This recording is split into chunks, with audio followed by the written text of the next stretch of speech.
back with a conspiracy.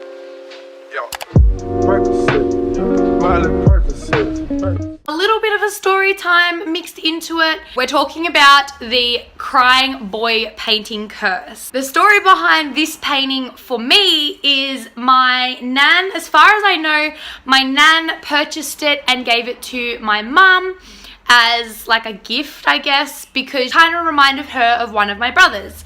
But I will get more into that story later and like what happened with the painting. But right now I'm going to talk about the story behind the painting sort of thing, or behind the paintings, because there is more than one. So the crying boy paintings were and are a series of paintings of young children either crying or really teary-eyed, and majority of them are looking straight. They are by an artist, sorry if I butcher this, Giovanni Bigolin.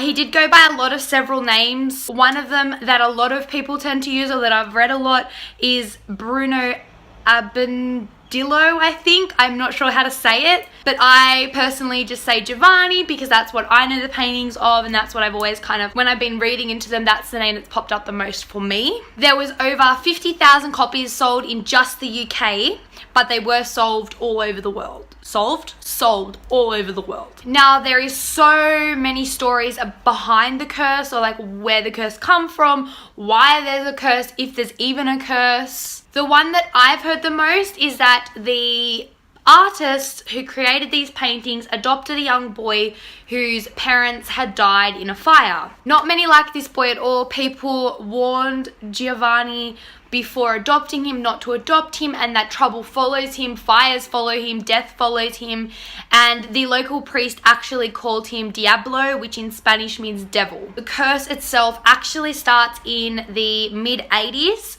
in England. It kind of stemmed from several bizarre, spontaneous fires broke out in homes and businesses, just kind of like all scattered throughout England. And they all had one thing in common. The whole building would burn down to the ground, and the only thing that would be left would be a crying boy painting. Basically untouched. Sometimes it'd be a little bit burnt around the frame, but majority of the times it was untouched. This caused a local newspaper called The Sun to produce a article with the headline "Blazing Curse of the Crying Boy." The article told of Ron and May Hall and how their home that they had lived in for 27 years was destroyed by a fire, and the only thing left was the crying boy painting, in which was found in the ashes in one of the rooms, face down, untouched. Now, Ron Hall's brother was a firefighter, and he had claimed that over 50 houses that they had been to that had burnt down to the ground all had one thing in common, one thing that survived, and that was the painting. So now, as you can imagine, the public was terrified, and they all started writing in their stories to the newspaper, explaining that how as soon as they brought this painting into their house just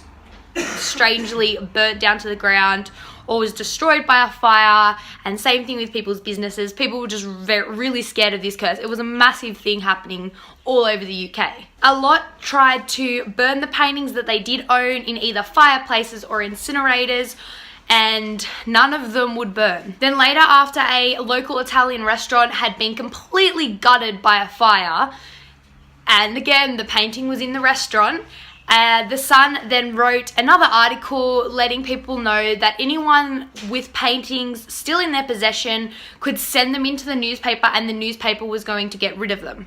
The Sun organised a massive big bonfire where over 2,000 of these paintings had been brought in from people that wanted them gone, that was terrified of this curse, that their house would be burning down, which I don't blame them. But the paintings took a while to burn, but they eventually did burn. I couldn't find exactly how long it took to burn all these paintings. All I could find on several different sources was that it took a very long time to get rid of them all. Later on, after all this, new methods came of trying to avoid the curse or lifting the curse, and those were either you could hang the crying boy painting next to a crying girl painting, and apparently this would do something with the curse and your house wouldn't burn down. There wasn't too many I guess, success stories I read about this, or too many stories I read about that in general. It was just a thing that kept popping up on a few different sites, but no real evidence behind it, I guess you could say.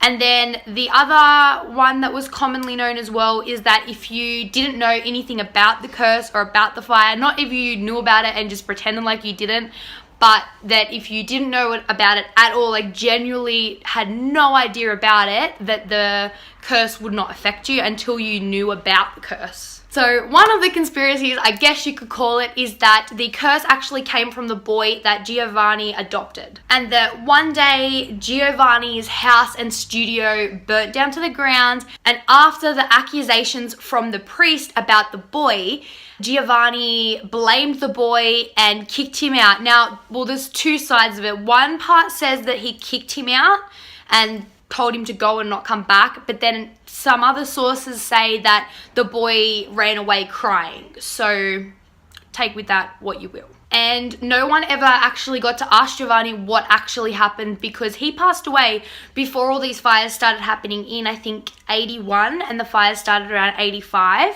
And the next one, which has kind of been like debunked, I guess you could say, is that the paintings wouldn't burn because of a finish that was used on them. I don't know what it's called, but something that was put on the paintings stops them from burning.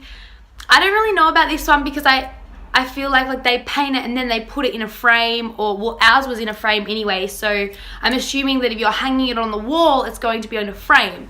So if the painting wouldn't burn because of the finish, fair enough, but why wouldn't the frame burn? So not every crying painting was in the same frame, so why wouldn't they all burn, if that made any sense at all? So now for our painting, this is the one that we had. I feel like this is the most common photo you see of the crying boy painting, or maybe I just feel like they're common because I know that painting, so that's the one I gravitate towards more. And I remember it being in my house since I was very little, like maybe like 6 or 7, like very young. And at first it was on our wall, and I always remember just looking at it thinking how creepy it was. And now I'm like, why would you have a picture of a crying child on your wall? So as we moved, it ended up just being put in our garage on the wall. I'm not really sure why. I don't know if it's because my mum didn't want it in the house, or didn't really like it, or it didn't really go with like the theme of the rest of the house. I don't really know, but it ended up in the garage on like the back wall. So like our garage door was here, and then it ended up, this is a really bad explanation, so it was on the back wall of our garage, and I just remember always looking at it thinking how creepy it was. And at this point, when it was on the garage wall, I think I was about 15, so we'd had it for a long time. So now I always remember how creepy it was, and that it's kind of like wherever you walked, it was like his eyes would follow you sort of thing. And I know that sounds so cliche, but I don't know, it was really creepy. No matter where you walked, it felt like it was always watching you and following you, and it was just really creepy. And he has like these really beady eyes. It's creepy. So one night I was like surfing the internet and watching different videos and just looking around like I always do, and I always get stuck in these big holes where I just keep going further and further and further. I can't remember exactly what I started out with. It was probably something to do about curses. I think I remember I started off with like Robert the Doll, because I remember being really obsessed with Robert the Doll at that time. And in the like YouTube suggestions, I remember there being like a painting one pop up, and it was the painting that we had. So I clicked on it and I started watching it, and I was like, okay, this is kind of creepy. And I thought, you know, oh, maybe someone's just put a video together for the fun of it. So I searched it on Internet Explorer, because that's all we had back then, and that's what I had back then. So I was searching it, and then more things started to come up, and more things started to come up. And then I kept seeing this painting that we had over and over again, and I was like, oh, this isn't good. And I started reading about the curse. And what I read at the time, and what I remember, is that the curse wouldn't affect you until you knew about it. Hence, I guess, why nothing had ever happened to us. As far as I know, I don't think we had any fires or anything like that by memory. And I don't think we did before I was born, because I'm assuming that my mum had that painting before I was born because my nan bought it because it looked like my brother, according to my nan. I think. I'm pretty sure that's the story. But my brother's older than me, so if my nan bought it because it reminded her of my brother, she probably would have bought it when my brother was around that age.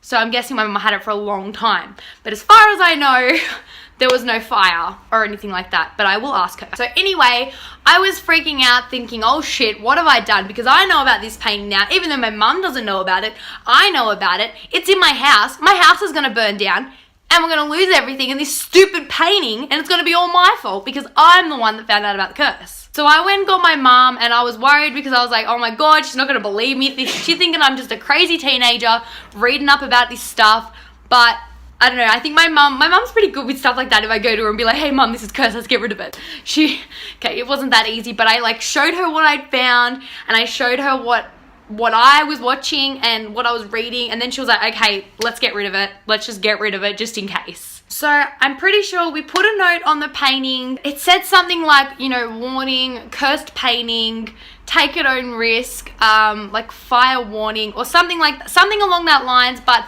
we didn't just want to like dump it somewhere or leave it somewhere and someone take it without knowing. We wanted them to know what they were taking just in case. So we didn't have that on our chest sort of thing. And yeah, so we did that. We wrapped it in like a towel or a blanket. I can't remember because they're big. They're not like little. They're a big painting, like a full-on big painting. This is not explaining the size very well at all. It's a big painting. Okay, it's just a big painting. Like if you think of like, I guess like a band poster, like a big band poster, I don't know sizes, but yeah, a big one. It's a big picture, a big painting. So we wrapped it in a towel and we put it in the boot. And I'm pretty sure at the time my mum had a smaller car, so it only like just fit in the boot. And we were driving and I was like freaking out. I was like, oh my God, what if it knows that we're trying to get rid of it? And I don't know, our car just like bursts into flames or something and we die because we're trying to get rid of this painting. So anyway, we get to where we're taking the painting. It's like in our local shopping center thing at the time. And we have these like, I don't know if other places have them, but they're like donation bins. They used to be everywhere. Like every shopping center you went to basically had one. You could be driving down the street and you know how you'd see a post box, you'd see a donation box. They're not that common anymore. I feel like they're only in certain areas now. But anyway, we left it at the donation box with the note on it, and then we went back the next day and it was gone. And that's the story about this painting. I don't know, I find it kind of creepy. Like, I don't know, maybe because I remember like the feels I had when I found out about the curse. I was like, oh my God, this is creepy, this is scary.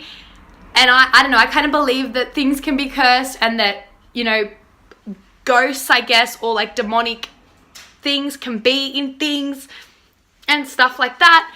So yeah, that's the story about this. I hope you guys enjoyed this week's video. Don't forget to like and subscribe, hit the bell so you get notified when I post next. I try to post every single Wednesday, and let me know down in the comments below what you think about this painting, whether you think it's haunted or possessed or it's just random and it's got nothing to do with the painting at all, or whether it's the finish, or what you guys think. And I will see you next week. Put your head on my shoulder,